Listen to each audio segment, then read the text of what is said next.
agufitiye impuhwe kukugaburira cyangwa kukugurira akantu.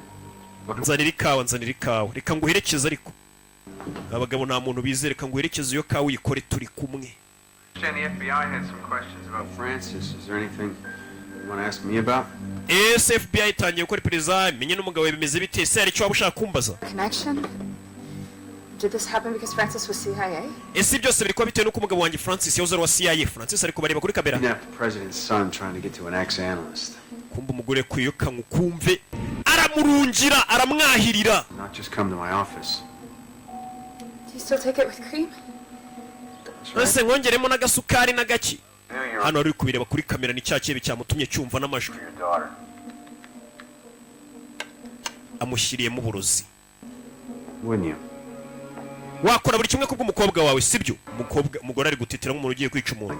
Kuri gutitira ariko. Janice, listen to me. Janice, nagira ngo nyumve. Biraza kumera sawa. Okay. Byose biraza kumera sawa. But I'm not going to drink this. Ariko ikawa yawe ntago nayinywa pe. Ikawa muri gutitira. Aba bagabo baratojwe umugabo nagajya kuyobora ikigo kira gikomeye cya CIA ari ibintu by'imikino mu nsheri. Hari ubundi bumenye bafite uraza kuba umuntu ikawa uri gutitira.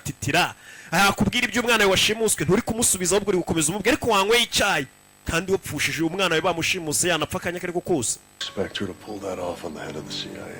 Ubu wumvaga ko kuri ya mugore koko yaruga umuyobozi wa CIA bigashoboka umuntu w'umunyabwenge. I really didn't. Oya ntago nabikekaga. It wasn't even real. Nubundi buraburusi ntago bwari ubwanyabwo. The kidnappers, they called me and told me to bring you here. Uwashimuse ni wamamagaye arambwira ngo guhamagare mu rugo nkuroge. He's suspicious from the moment my wife called him. Nubundi nari mbizi ko uriya muyobozi wa CIA Wade nari buze kwitatangira gakiye ku umugore wanjye akimuhamagara byose nari mbizi ko n'uburozi Wade natari bubunywe uyu mugabo naye ni umuhanga ibyo byose